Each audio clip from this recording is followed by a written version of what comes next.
All right, awesome. Michelle, Tony, or Angela almost called you or Idaho. I was reading. I know. I just saw that my name didn't get changed. Apologize, Michelle. I don't know. Michelle, want to say anything to intro today's or? I was just going to say, is this our last session, Glenda? I think it No, is. one more. Second to one the more. last. Okay, good. Yes, I was about to cry on that note. So so I just want to say this has been an amazing series. I know many of you have attended throughout. So I love to see the trajectory, and then some obviously can pop in, and that's how we set it up when they could. But the great thing is the resources are going to be all available to you. I know we've kind of have them on the drive too. And as we build upon the capacity building piece of nonprofits, right? Hopefully these tools will be something that you have in your wheelhouse that you can use over time.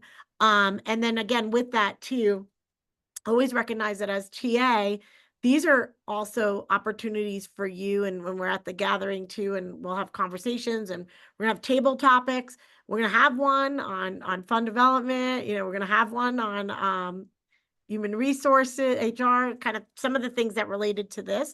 It really gives us an opportunity of what the next 4 years together can look like in the TAC iteration, an opportunity for us. And I will share a little, because it's not going to be a secret, but a little teaser for those of you here. It actually gave us a chance too, when we looked at budgeting, to also provide some capacity building funding to all of the centers around the goals of our TAC grant and around some of this work and then some other work. So excited about where this is growing, and really the opportunity to work with you, Glenda, with such expertise on so many levels of really building our sustainability and being solid, in addition to what we do with our OSEP and holding those grants with fidelity. So I just want to say how excited I am to continue the work with all of you and our centers and keep elevating together. So, because we know we're the best in the business, right? Nobody else can do it like a parent center, but these kind of extra tools and things that we have in our wheelhouse really make us solid nonprofits on top of it. So that's all I want to say. I don't know, Angela, Tony, you want to add to that? No, just let Glenda take it away. All right. Thank you both. Thank you, Tony. Greetings, everyone. I'm excited to be here with you again today for our 5th session in the series. And I'm going to go ahead and share my screen. All right. So just a little recap and reflection from the previous session. We were talking about the program area, the program services, the programs through the PTI, CRPC, CPRC, and other programs that you have, and looking through that lens in terms of any potential areas for flare-ups that we want to draw some attention to, and shared a lot of great insights and information around things that you all are seeing, and did an activity to help look at the programmatic area as well as any area in your association a little bit differently in terms of using a strategic plan for that given area, and not just thinking about it holistically for the organization, but being very specific around looking at what do you want that area to look like and how do you want it to perform. Is there anyone in the group that had a particular aha or thought after the session that you wanted to share today and call out for the group? Or any question that you didn't ask last time that came up in the meantime? All right, seeing no indication, I will move on. And so this was that mission critical hub that I shared last time, reminded us about this visual. And today we're looking at the business office. I'm using that term generically to capture a couple of different functions. It could be human resources. It could be the true finance function. It's going to encompass employees from just different disciplines within the organization that help to keep the center going and delivering on its mission. So we're kind of bringing in whatever other areas you have in your organization that are not directly program service related, but also we're going to look at outside the organization, those stakeholders that have an interest in the work that we're doing, other than the parents and families themselves, but maybe legislators and health providers, and then kind of holistically the parent center as a whole in terms of maybe reputation out in the community. So what I thought would be helpful here as a brief content area was just this concept of functions. So when we looked at that hub, we saw the different areas that intersect. This whole series has been about the interdependency of different departments and coming together and each one needing the other and kind of breaking out of the silos so that we begin to look at the whole agency and not solely the one program that we may offer with OSEP funding, but trying to navigate further out and think of the total sustainability and growth of our agencies in terms of what directions we want to move in. So for those of you that deal with the numbers or the audit for the organization, you're familiar with the term functional expenses, functional statement of functional expenses in your audit report. And some of you, this may be new. So this is kind of a accounting area, but the significance of that is that it's on your tax return also. And many of you may be aware that probably the number one document that folks are looking at to gain an understanding about your organization is your tax return. And they're going primarily to GuideStar, which is the website that carries the tax returns for 501c3s as part of their service to the community, to help them learn more about organizations and decide if they want to align with them in some way. But on your 990, on part 2, I think it is, part 3, part 2, there's the section where you account for your expenses. And you have the total expenses, and then your program service, and then your management in general and fundraising. And you also have this on your audit report for those of you that are having audits, that are required to have audits. So what I did here was kind of bifurcated this functional service expenses into calling it functional services, because that's what we're really looking at, is the service, to let you know that the program service side is what you're doing. That's what you're delivering. You might have a health information center. I think that's part of family to F to F. And then you have the PTI, which is from OSEP. And of course, we have the Technical Assistance Center, which is a service area of the Peak Parent Center.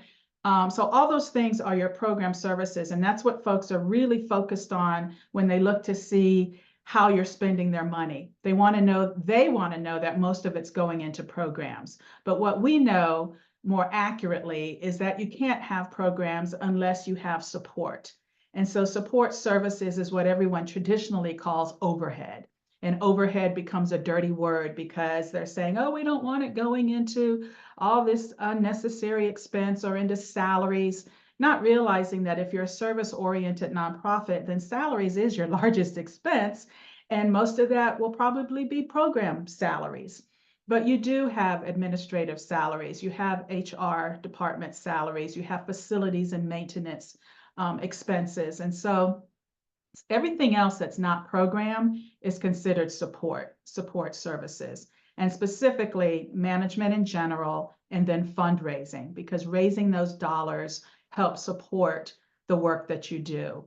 And so we're looking at the support service side today in terms of the internal operations, but also thinking about how externally we're impacting people's perception of us, conversations around us, and thoughts about who you are and what you're doing. So that's a little bit of introduction into understanding that concept. And then they'll start running the numbers to see if your program expenses represent 90% of your budget, 80%, 65, 70, and that balancing figure of where does that other 30% go, if it's 70-30, is support services. And so they like to see a higher program service percentage and a lower support service percentage. But I think our sector is doing a better job in recent years of really helping people understand that support services are a necessity. And for those of you that are aware of the most recent release of the new OMB standards for uniform guidance, which is hot off the presses and it'll be effective in October, they're increasing their administrative overhead rate to 15% from 10% being the de minimis. So a lot more is going to be rolling out in that space, and you'll probably be going to a lot of trainings for that as well.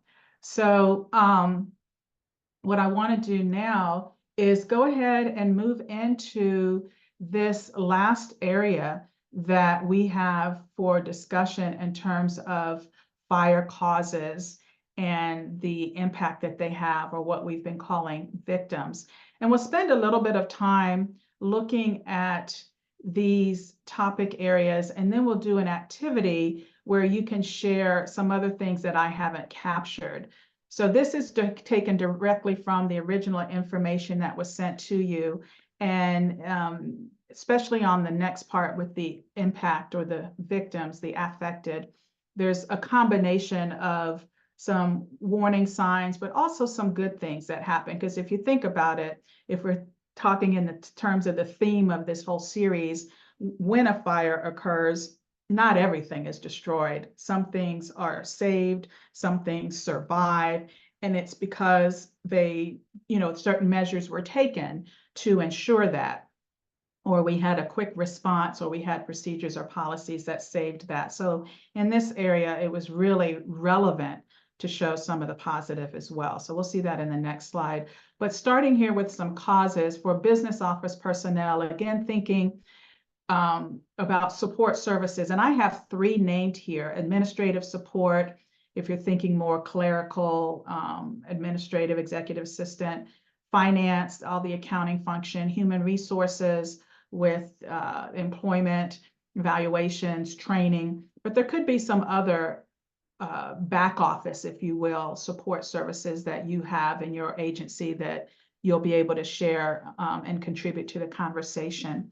But so these are some of the things I picked up on. And the first one I have here is not having a written communication policy or a plan. And this would be in terms of both internal and external. If there, when you have things going on inside the agency, staff want to be informed, and they want to be aware, and they want to know what's happening. And so how you manage that communication from those who are stewarding the process or the event or the incident or the situation, if you have in place policies and a plan that steward how that gets communicated out, then your employees will feel more a part of the process, feel more informed, feel more confident and comfortable in the situation, even if it's a bad situation. And then from an external standpoint, making sure your stakeholders are aware of what's happening so that they can maintain that confidence and assurance that you're doing everything you can to address the situation. So I wonder if anyone has a written communication plan or policy in force with your organization. And if so, can you talk a little bit about that? Or for those that do not have one, do you have some questions around what that means or what it might look like?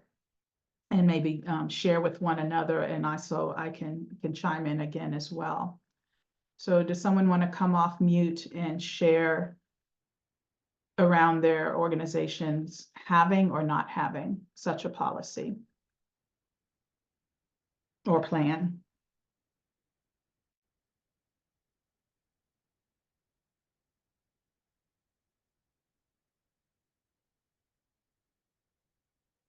Has anyone had a crisis where you felt like you needed to have had such a plan to communicate effectively, and maybe shortly after you drafted something in writing as a consequence, kind of drafting what you did, which maybe loosely became your plan, and it was a to be revisited situation? Anything like that? Glenda, I'll jump in. This is one of those things that really struck me because we've not only had a crisis, we've actually just recently gone through some stuff. I think I mentioned on another call where we have a contract and the state agency found themselves in a mess and we didn't get paid for like 8 months. And so clearly, as we were getting that point of not getting paid, I had to talk to my board. But we don't, even with all that we've been through, we actually don't have a communication policy anywhere on, how do you handle that? And interestingly enough, I thought sometimes when I go to the board with these things, boy, they're all right. The board is all ready to go and do and say and give me lots of directions and stuff to do that might not even be needed or might run me a little ragged. Because they get excited over something that's happening, and then of course they just go away after that when when you could use some support. But having a policy is not something on this that I've ever even thought about. So I would love to hear if anybody else has a policy already on this. Thank you. I guess I'll chime in too. So I actually had one when I was with Big Brothers Big Sisters, and it covered everything, right? Like weather, right? We live in places where there could be tornadoes and hurricane, like when I lived in Florida, right? Like understanding what your protocols and process to communicate to employees is when those things hit. And I brought it with me, and I'm in the process of now we redid our handbook, which is just that, right? But then with that is all of the policies and processes that come with things that aren't supposed to be in a handbook, where before I saw them in a handbook here, and when I met with our HR kind of external folks, they're like, that's your policies after. So it's going to take maybe a year or so, like I have it made out, but this kind of process is definitely in our radar because it is the unknowns of what to do, right? We even had to develop one at Big Brothers Big Sisters in the pandemic when it hit, right? Kind of a pandemic, like what is our process? What is our protocol? And we learned from our national office. So I couldn't emphasize this enough. Not that these happen every day, but when something does happen, it's like you don't have that go-to document. So Excellent. Thank you, Michelle. Nicole, I see your hand raised. Yeah, so we don't have we have like an informal policy, right? It's the ED does all communication, right? It's the direct managers to go to directors, and then the final communication is disseminated through our ED. But it's not written down. But I do know that California, we are in California, and we just passed this new law that by July 1st, we have to have a communication policy around workplace violence, emergency situations, how we have to have that. So I think all the PTIs in California or the agencies in California are working on that because it's now a law for us. And it has to be put into place by July 1st. So there's no ifs, ands, or buts about it. There has to be a communication policy of how to handle any type of emergency situation, internal, like when we're in the office, when we're working from home, and also when we're on offsite as well. So interesting. Wow. That's going to be a lot of scurrying on agencies' part to get their document finalized. So yeah, someone from the outside now coming in to prescribe what is necessary within your organization. Thank you for sharing that, Nicole. Glenda? Yes, I heard. This is Karen.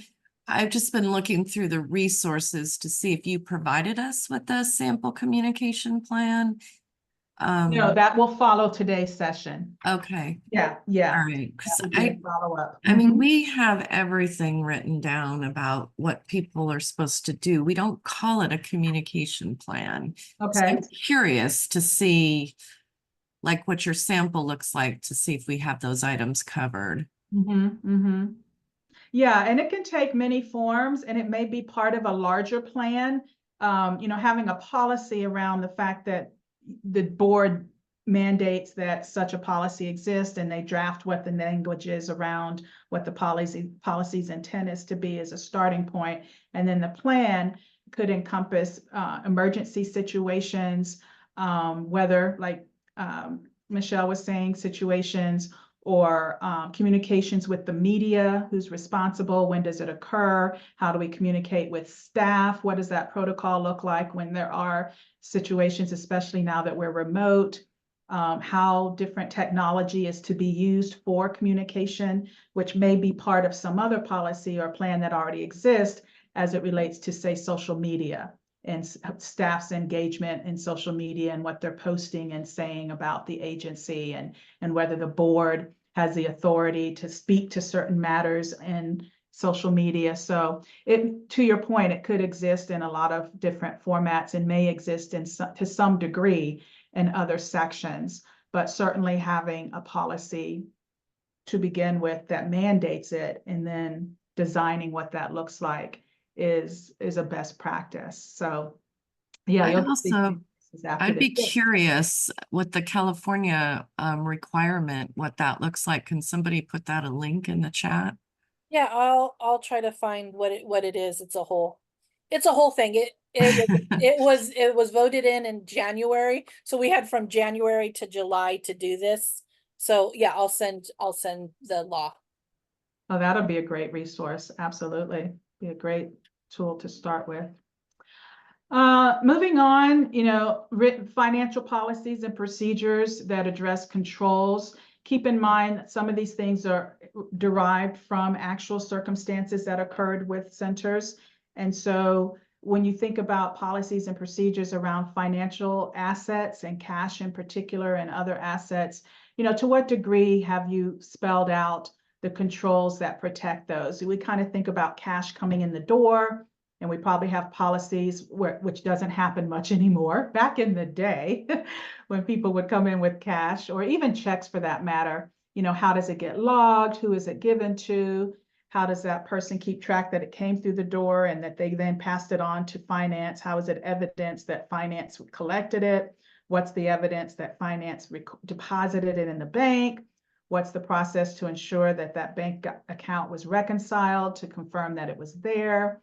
And how can we use the assets? A lot of funding sources prescribe what their resources cannot be used for. And if the board is not familiar with that and does not have that understanding, they may be inclined to want to direct that cash be used for certain purposes or activities or functions that is not allowed. So where is that explained, and how is everyone made aware of that?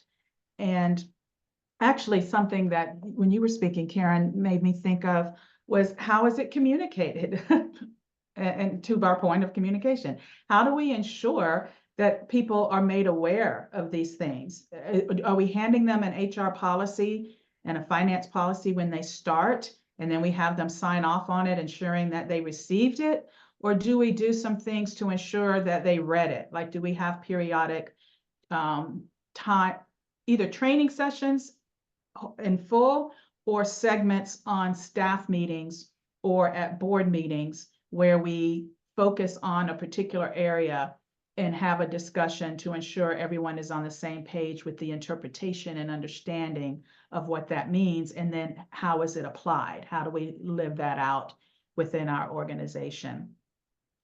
So that's another opportunity to take a look at that and shore it up. Again, we talked about already in the prior sessions being solely reliant on one source of funding, and what that limitation does to us as a broader service organization and allowing us to expand in ways that we want to. Developing budgets, are those processes documented? Do you have it laid out as to at what time of the year do you begin the budget process? And do you look at year-to-date actual versus the budget and start making projections for the remainder of the year and talking about what you want to do in the upcoming year and what sources of funding do you expect to receive? One of the tools that was provided from the last session was to support you in looking at revenue diversification. But the original document that served as the inspiration for me creating that tool was a document that was really intended for budgeting. so that you could lay out your expected expenses and your expected sources of revenue and the probability that you would receive that revenue. And so who's involved? Is it just the chief executive building the budget? Or have you brought in all of the management team, or at least those who are responsible for delivering programs, whoever's the coordinator or the manager, to ensure that they have a voice and some input around how the program evolved over the year and what challenges they ran into or unexpected expenses. There's a resource out of, I think it's Propel Nonprofits, that has a lot of great tools and resources. And there's a document I'll share that itemizes the process and the steps for developing a budget in case you don't have that well documented and laid out. I see a couple things in the chat. Let me jump. Okay, it was the links for California. Okay. So any comments there before I move through the next couple around those things that I've just shared some explanation around? Any questions or any examples of what these look like in your organization, or how these might be a potential exposure area for you that you hadn't thought of before?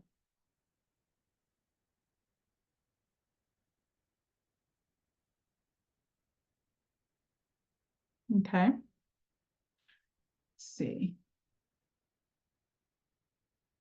Okay. So HR is a big area. They've developed a lot more, they've seen, I should say, a lot more activity in the recent years because of the pandemic and all of the new policies that had to be drafted as a consequence of the changing dynamic of the workplace and the different security measures that were now a concern. Who is over the security of things in your office? Who has that responsibility, and are they well equipped to manage that? Do they need more training? But a lot of it was falling on whomever handles HR, because it was an outgrowth of trying to figure out how we could work in a more remote way. Now, obviously, some folks were working remotely already, but it just grew exponentially. Some people were already using the cloud for storing documents, but it became a bigger platform for organizations to store far more things there because people had to reach them outside the physical office space. The commuting that was involved, what are we considering the home office? How often do they have to come back to the office? How are we reimbursing for mileage? Just a litany of things evolved. But what I've seen a lot is that many parent centers don't have HR in-house. And I think we've talked about this in our series, how some of you have a consulting firm that you use for HR matters on a contract basis.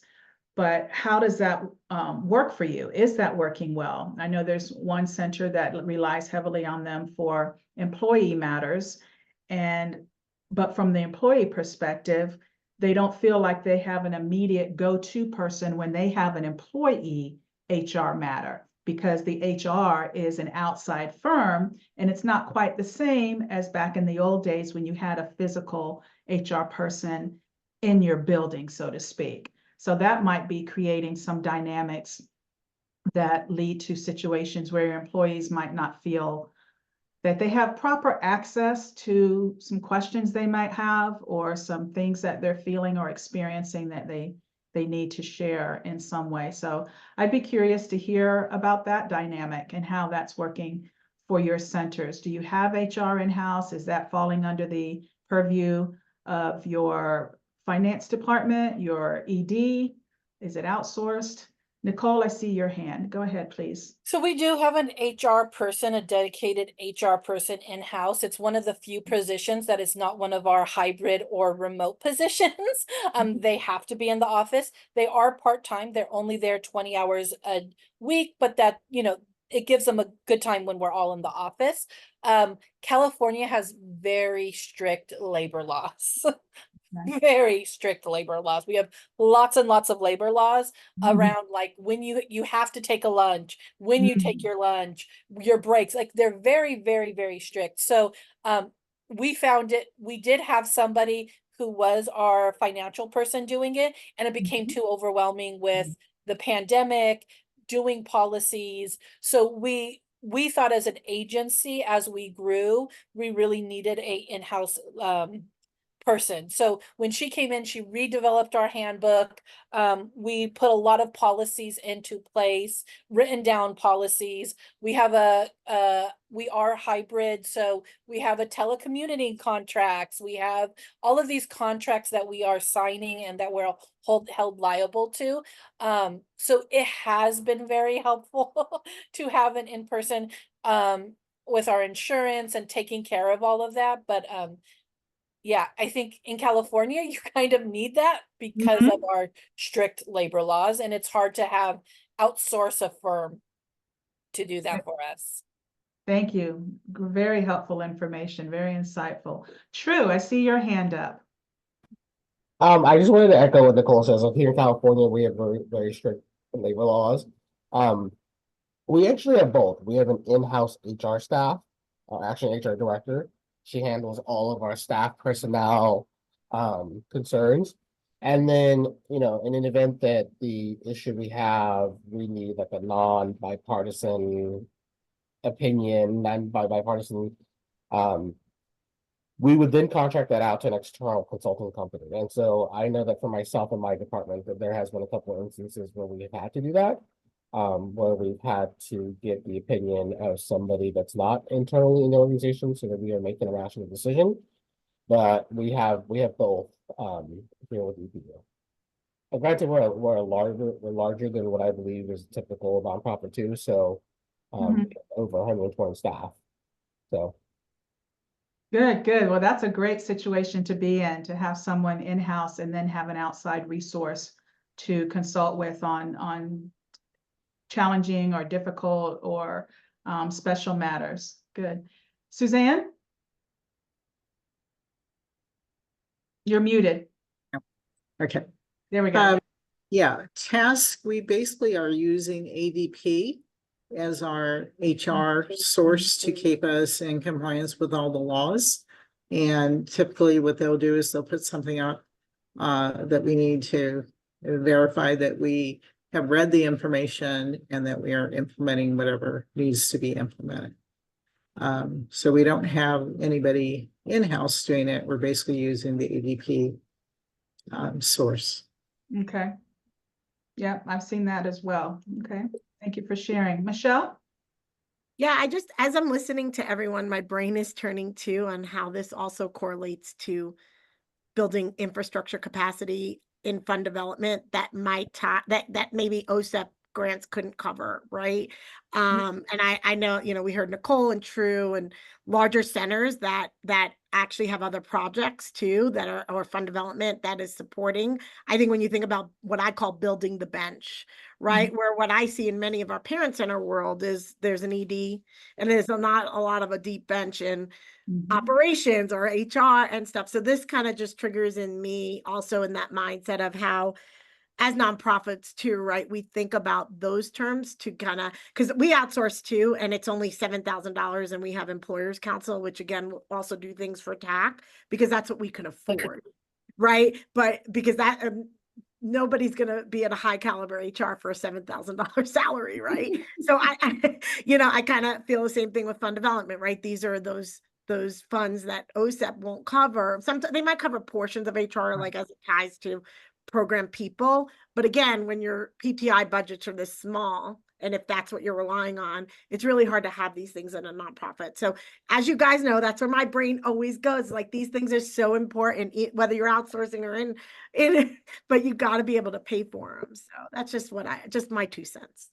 Yeah, that's a great connection there because that's that, you know, that bump from 10 to 15%. It's encompassed in that from an OSEP reimbursement perspective, and it's covering a lot of things, and that just may not be sufficient. And so having that diversified funding source will allow you to maybe contract or eventually hire, but it certainly puts it on the radar and it makes it a goal that's, you know, something you may be intentionally striving for as part of a strategic plan goal. And then last two are going back to financial, just in terms of, you know, the bookkeeper maybe being great at bookkeeping, but not perhaps being trained in accounting, auditing, or nonprofit taxation.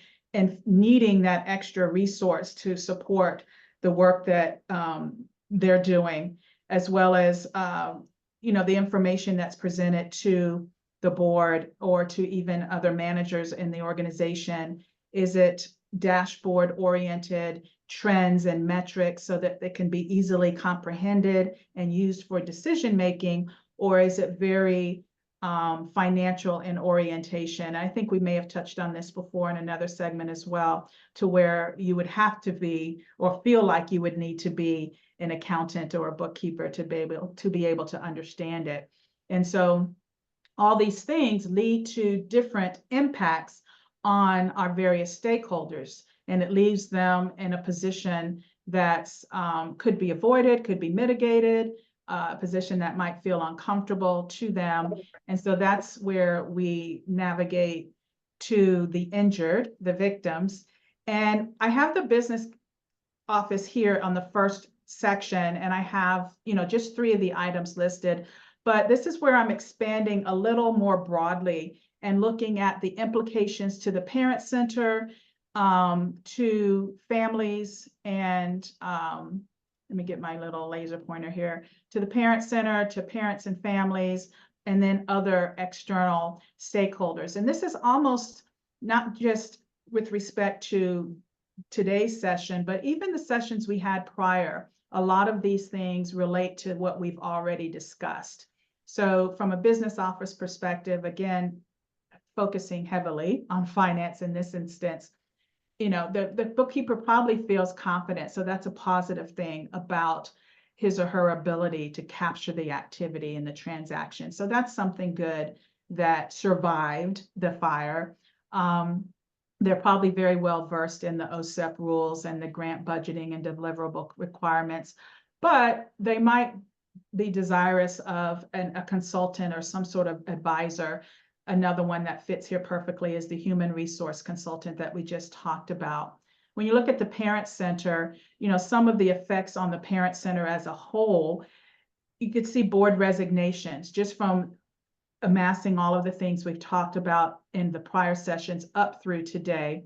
This encompasses those. So if they're not trained, if they don't have the tools they need, if they don't understand their roles and responsibilities, you might see them dropping off the board if they've got too many things that they're juggling between family and their children, their job, and they're not getting the proper support from the organization in different ways that we've talked about. They may make that decision. There could be public damage to the organization, or at least questioning of whether the confidence level is still there from either your funder, your contract manager, if you're calling them when things are happening to keep them aware and in the loop. That's a positive, but at the same time, they want to know that what's your action plan? What's your intent? What are you going to do about it? Because sometimes they can't provide any guidance. It's beyond the scope of what they're able to provide you. And so you might reach out to the TA center. That's a great example of when they could be very helpful to you when things are happening, concerns that you have operationally that could be affecting perceptions in the community. I think I shared with you the last time my experience when I was named interim executive director while our organization was going through a merger with another one. And we called a special meeting of all of our funders, and we brought them to the organization, and we had a meeting to be very transparent with them about what we were doing and why we were doing it and who we were doing it with, so that they were kept in the loop, that we were monitoring this process and staying on top of it throughout, so that it could be a smooth merger with another organization, because you don't want to lose the trust. You don't want employees resigning because they've lost faith and they're questioning the sustainability and whether, they're going to continue to be compensated, if there's going to be another grant out there. When this grant, I've been in environments, particularly at the university, when I worked at the University of Miami, and a lot of what they do is grant funded and research based. And so you hire people based on that source of funding. And when it ends, their job ends. So that's an impact of not being diversified, or a grant or a project being solely tied to one source of funding. When you think about parents and families, a lot of them are hugely appreciative of the services that are provided by your centers. But when things start happening, if word starts getting out, so to speak, if you don't have that communication policy of how things are supposed to be shared and by whom, then they might get wind of things and begin to question the long-term viability or the way things were handled. If your grievance procedures are not, easily accessible either by staff or by families that you serve, then there will be some concerns there. And we all know the first place people like to go now is to social media. I grew up under the mantra of, if we do something great, tell someone else. If we did something wrong, tell us. And so now, people are telling others first, and then they might circle back. And then all the other external stakeholders that you partner and align with, whether in the legislative office or educators or medical professionals, there's an impact on them as well. And they, again, for the same things, are questioning accountability, ethics, trust, capacity. But then you have some allies, and you want to make sure that you maintain those relationships, and you reach out to those who said, we'll be there for you. We'll hold your hand through this. We're former board members. We don't want to see this agency go away. We're here to coach you. We're here to be on an advisory council.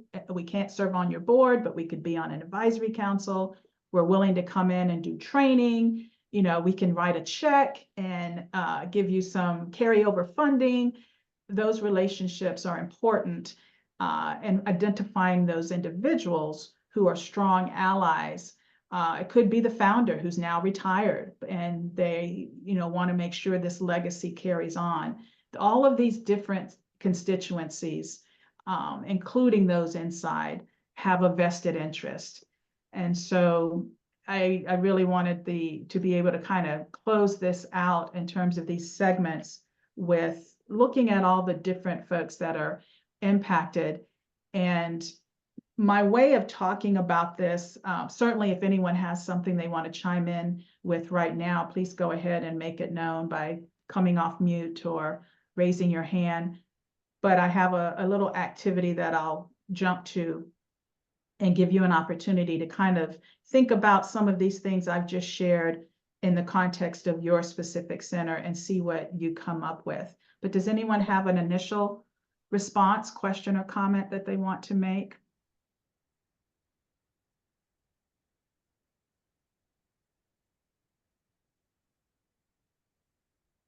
All right, let's move on. So we're going to do a derivation of an empathy map. This is used a lot in design thinking, customer experience, really more so customer experience. Probably not necessarily exclusive to for-profit entities, but probably more familiar in that sector. I didn't bring the entire empathy map, but I've brought a piece of it, and this is it, and we're going to use it in real time. So I'm going to jump over, if you'll indulge me for a minute, and drop into the chat box a link to a Jamboard, which is part of the Microsoft. Oh, yeah, there we go. Part of the Google suite. So if you click on that link that I just dropped in the chat board, it should take you to a screen that looks like this. So I had a slide for it, but this is what you should see if it works. If it doesn't, Glenda, I'm getting you need permission to access. Oh no. I don't know. Am I the only one? Hold on. Let me Okay. see. Okay, let me change it. Anyone with the link, copy the link. Okay, let me drop a new link in there. Thank you so much. All right, try the new link I just dropped in and let me know if you have success with that. Yep, I see people appearing. Wonderful. Thank you, Angela. So for this, to your left, you'll see the vertical menu, and the fourth icon down says sticky note. If you click on that sticky note, it'll pop up a window and it's defaulting to yellow. You can click with your cursor one of the other colors across the top if you prefer your sticky note to be in a different color. And if you type on it and then click save, it'll appear on the screen. As you can see mine, I just typed test. And then you can click on it again and you'll get the 4 directional arrows that allow you to move it any place on the board. So hopefully everyone is able to do that. You click on the 4th icon down, which is the sticky note. When it pops up, you can immediately type in that space. If you'd rather a different color, you can click on one of the colors across the top and that'll change it. And then when you click save, it appears on the board. And because I'm sharing my screen, we should be able to see everyone's work on my screen, but you'll also be able to see it on your own screen. Yours only allows you to view and not make edits, all right? Yeah, we're in Thanks view for that. only mode. Let me try one more time. Editor. 3rd time's a charm. Here comes the next link.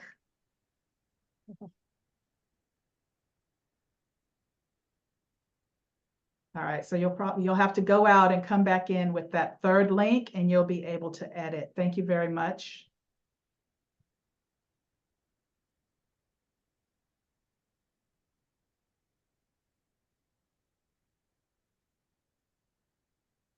Is anyone, okay, perfect. I can see someone has put a test posted up there. Thank you.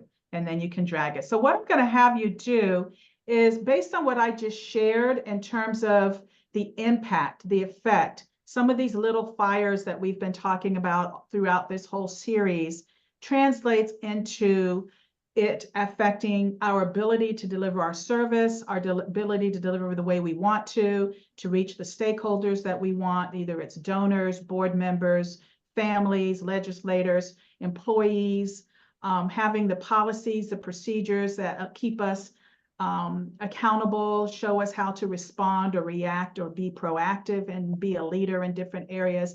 All of those things culminate in one thing, and that is who we're serving and who's relying on us, which are all those different stakeholders.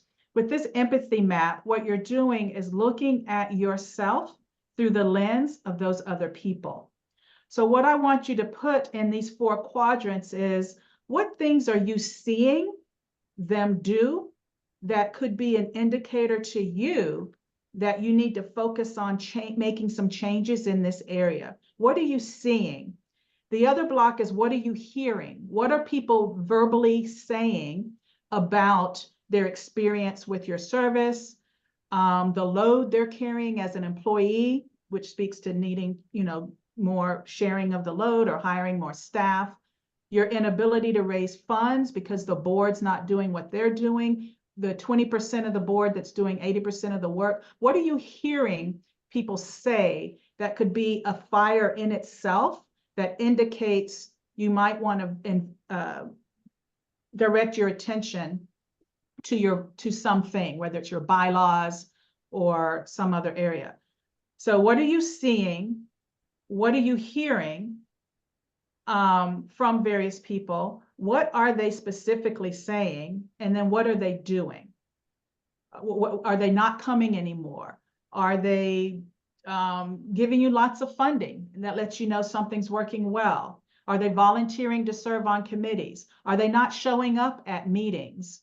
Have you been denied a grant? Did you get the information on why you were denied that grant? So this is just a little bit of an opportunity for you to reflect on your own agency with all that we've said and done, and just throw up 1 or 2 Post-it notes. You don't have to try to populate all 4 of what you might have seen or heard from the stakeholders' perspective. What have they done? Who have they called? Who have they complained to? And what have they said? So this is just a exit activity to kind of get your mindset thinking from a different perspective of how you view areas to focus your attention.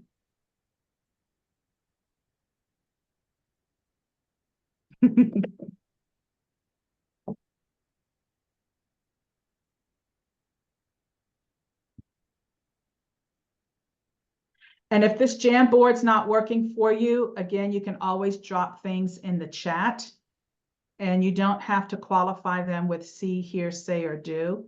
It's a trigger, it's a flag, it's an indicator, and that's all we need to know, that it's an indicator. It's really hard to see things from the stakeholder perspective and then put it into this. Oh, yeah? Yeah, I think it's, That's Yeah. good, actually. I know it feels awkward, but that's Yeah. good because it challenges us to think differently, because we Yeah. don't always have all the answers. And that's Yeah. why I like to try to do things in collaboration or as a group or as a team. gotcha. Get others' perspectives. But if you actually stop and think, what might they be thinking? What might they want? What might they be doing? What might they be saying? That if I paused and listened or paused and looked, I might recognize that that's a flag that I could leverage and do something about. Needing to grow philanthropy, needing to grow. Cut down on funded projects, shorthanded.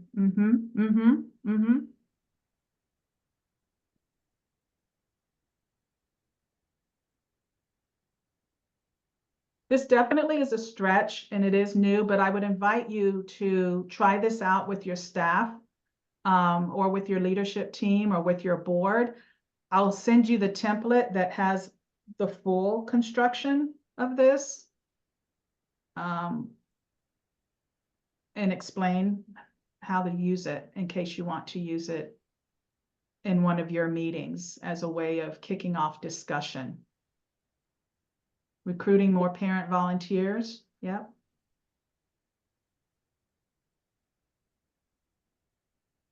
So this Jamboard I'll leave open for a little bit, and I think there's a the ellipsis on the top of your screen allows you to download it as a PDF. So as you all continue to populate it, you can download it later, because you might get some ideas from others of things that they've posted, and you can just continue to slide things around. And those of you that use Google, I mean, it's here. When you go to the Google menu, there's a Jamboard option. So you'll be able to access Jamboard if you wanted to do it virtually with teams of people, instead of physically in person handing them out the sheet of paper that I'm going to send you as the template.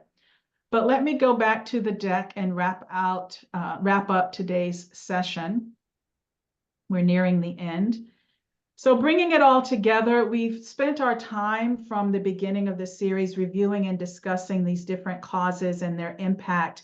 And then we've elaborated on that by applying these scenarios to your respective centers and your leadership position, whatever that position is that you hold in your organization, because that also defines how things are handled in terms of what authority you have and what access you have to different things and people.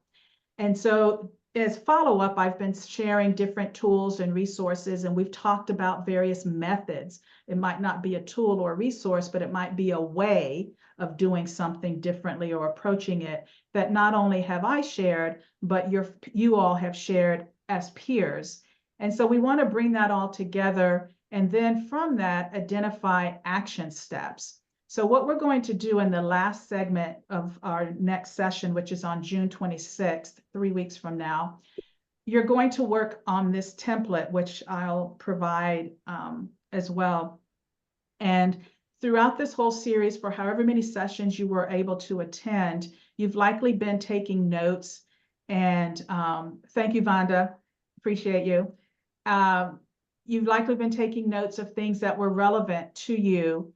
And this is a template where you can jot them down, the areas that you've identified that you want to revisit because they're potential fires that may be smoldering right now or haven't started, and they could get bigger, or they're already big, and this just emphasized for you it needs to jump to the top of the list. From those 8, we're going to ask you to just prioritize 2 of them. Just pick your top 2 that you really feel like you want to focus on. And then for each of those 2 priorities, look back through the tools that we've been sharing, the resource links that we've provided, and the methods that different ones of your peers have shared that they've employed, and see which ones you think might be effective to help you begin to address that priority.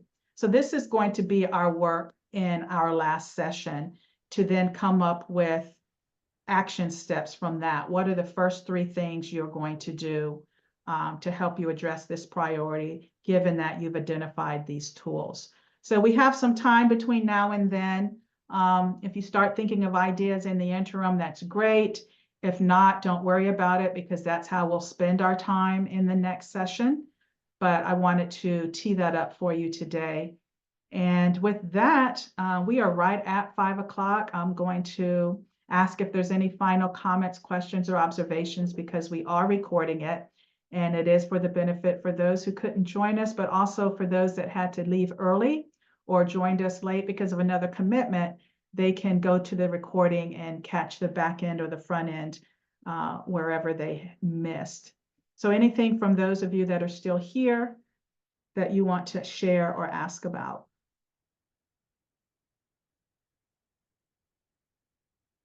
And just to reiterate, for Glenda, all these recordings are archived, so anything you missed or whatnot, I can send you the link, and you can catch up whatever you missed. Awesome. Thank you for that, Tony. Seeing no hands or anything in the chat, then I'll turn it over to the 3 of you, Michelle, Angela, and/or Tony, to wrap us up and take us out. Thank you for your time today, everyone, and your input and participation. Yeah, I just think this is just ongoing good information, and we've got some things to work on. No matter how good we are, I think there's always things to improve and build on. So you got me with more notes and more on my to-do list. So thank you, Glenda. Thank you guys for being here again. And for those, we'll see next week. Yay. We'll see you next week. Looking In a forward to couple it. weeks. Yeah. Oh, no, well, you might see them. We'll see, our gathering is next week. Oh, So okay. Gotcha. we'll be together. Yay! Yeah. Okay. All right. Right. Take Okay, care. take We'll care, get you y'all. at one of these days, Glenda. Okay. Thank you Take all. care, everyone. Bye-bye. Bye. Bye.